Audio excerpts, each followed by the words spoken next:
Hi everyone, welcome back to my channel. My name is Kirtana. I'm a first year nursing student at the University of Toronto Accelerated Nursing Program.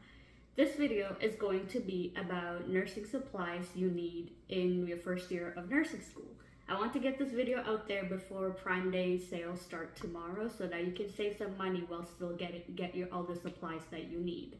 So without further delay, let's get right into it. Just a quick disclaimer, I'm not sponsored by anyone to make this video. These are just things that I found essential to have in my first year of nursing school, and also I'm going to be mentioning some items that are overhyped that you can spend money on if you have it, but if you're on a tight budget, you could totally skip out on those.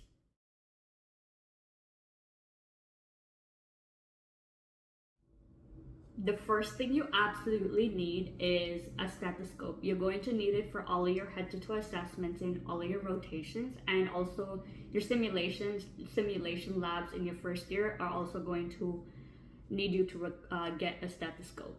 So make sure it's a good quality one, and what I mean by that, I think any good quality stethoscopes are more than $100 regardless of which platform you're looking at or which website you're looking at. The standard stethoscope every nursing student in first year has is the Littmann Classic 3, and it's going to look like this. So I got mine on Amazon last year.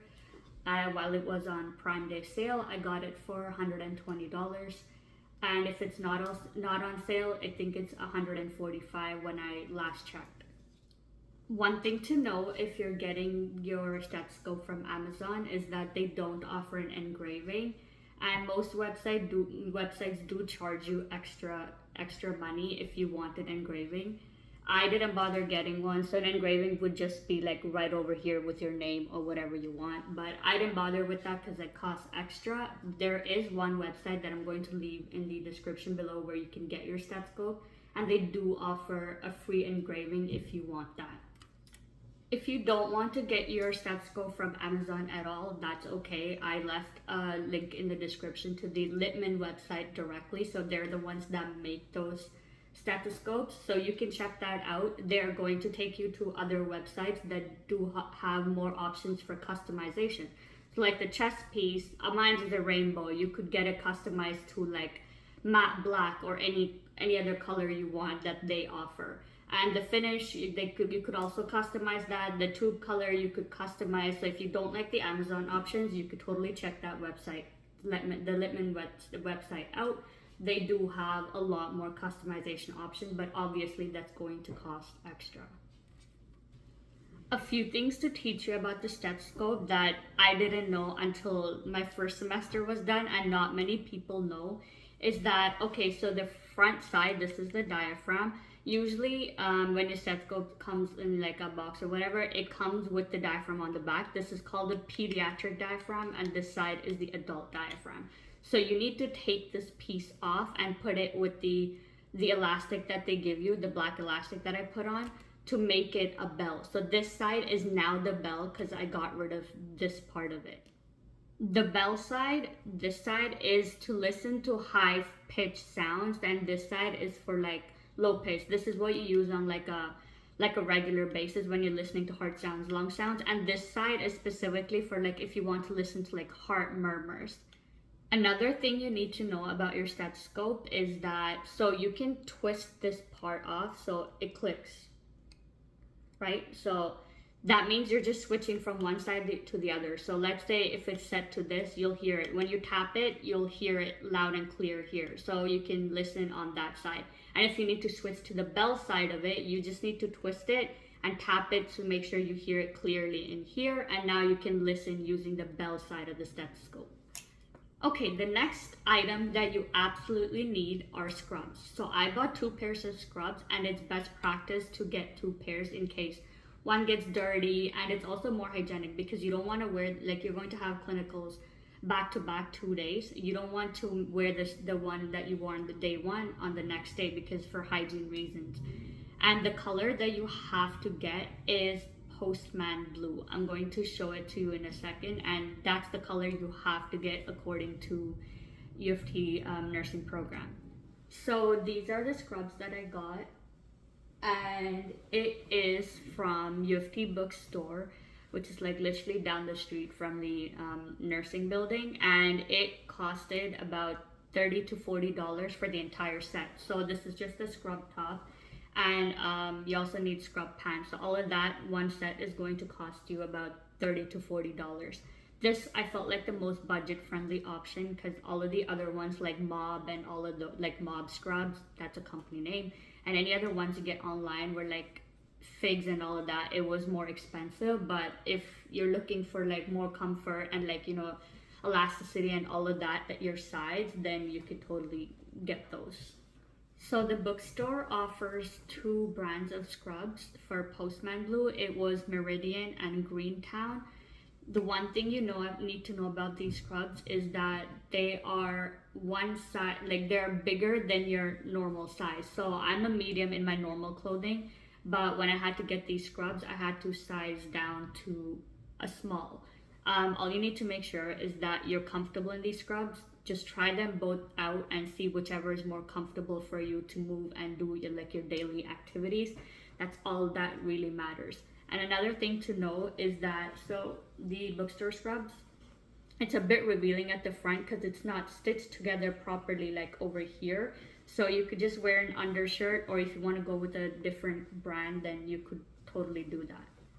So if you don't want the bookstore scrubs at all, I'm going to leave other links down in the description, and most of them are online stores, so you could check those out and get your scrubs from there. All you need to do is search Postman Blue in the search bar, and make sure when you're selecting the color, it actually does say Postman Blue. The third item that you absolutely need are closed-toed non-mesh shoes. The purpose of this is to protect your feet from chemical spills or needle stick injuries.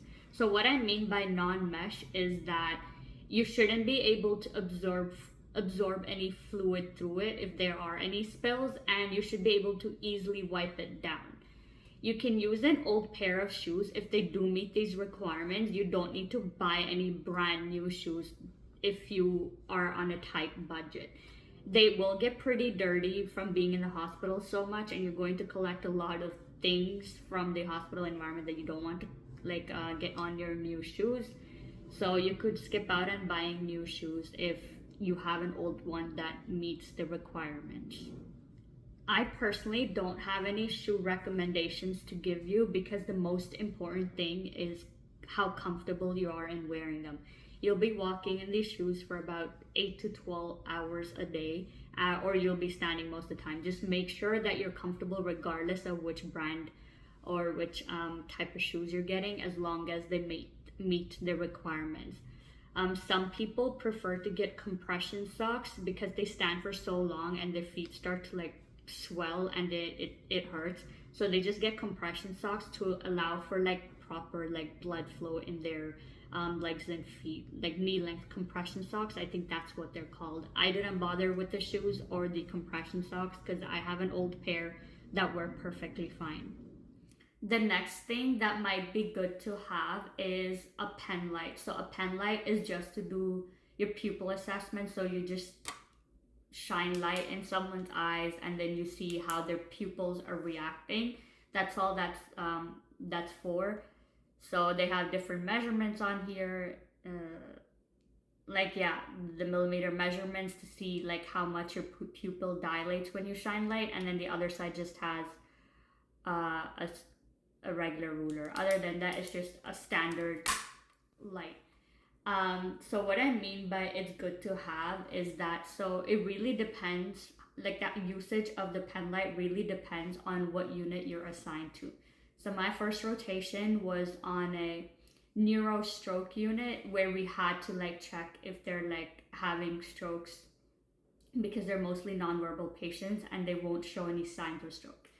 So that's what we needed that for. But I know other people in the program that absolutely did not need a Penlight, or they just use it very few times. So it really depends on the unit that you get assigned to.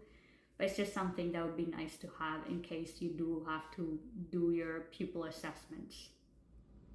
If you are considered getting a Penlight, I got this from Amazon, and it was $18 for a pack of 2. So you could check that out in the description. Or if you want to get single Penlight, you don't need 2 of them. Just search up Penlight in the search bar, and then there will be plenty of options. The next thing you do need is a small notebook. So it's probably like $1 to $2 at the dollar store. Just get a small notebook so that you can write down like patient vitals or any other important information that your clinical instructor is going to give you during your clinicals. If you don't want to get a small notebook, what I've seen some of the people do is literally they'll get a blank piece of paper, printer paper, and cut it into 4 pieces, and they write down all of the patient information on here, because at the end of the day, you do need to discard, like shred the confidential information that you write down on the papers. But if you do want to make notes, you could just get a notebook, a small notebook, and write everything in that, as long as it's not confidential patient identifying information. Okay, next thing you need is get a cheap pack of pens.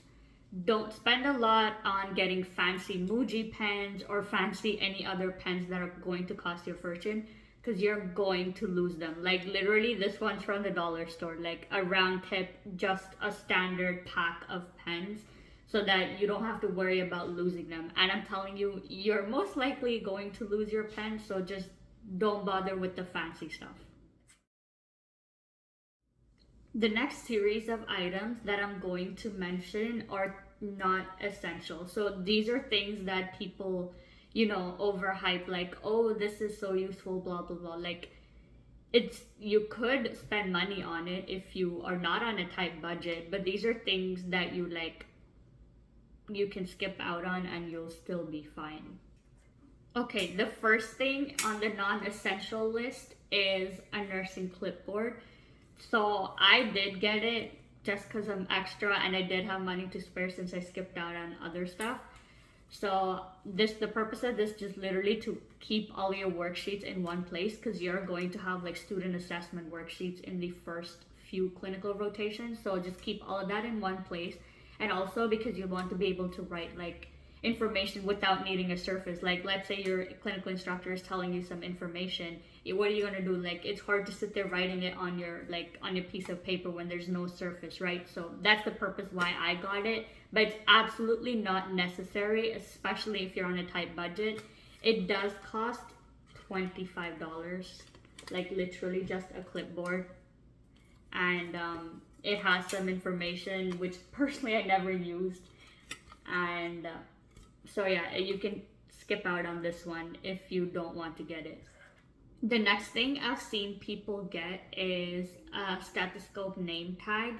So it's literally there's just like this white area on the name tag where you just write your name and clip it onto clip it on your clothing or whatever, and it's just to make sure you don't lose your stethoscope or mix it up.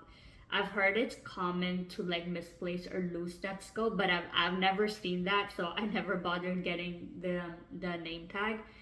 But just make sure to keep it on you. If you don't want to get this, just make sure to keep your stethoscope on you most of the time. So just wear it around your neck or literally put it in your pockets, because the pockets for the scrubs are big enough for you to do that.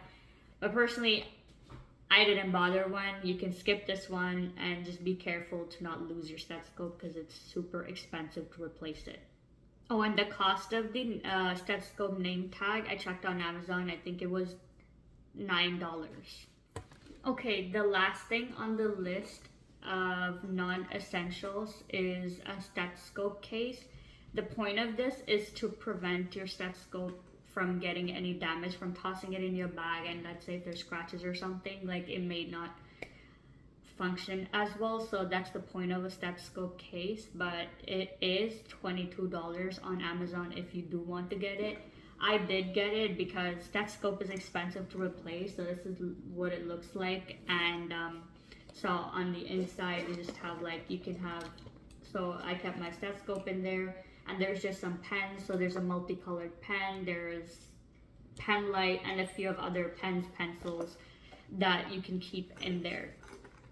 but you don't need to get it if you don't want to. And some people, I've seen some people just leave it in their this the box that your stethoscope initially comes in. You could just bring that to school, or some people just always make sure to like keep it safe, wear it around their neck or put it in their pocket when they're on the floor. And when they're carrying it in their bag, they just make sure to keep it somewhere secure. So you don't need to get this if you don't want to.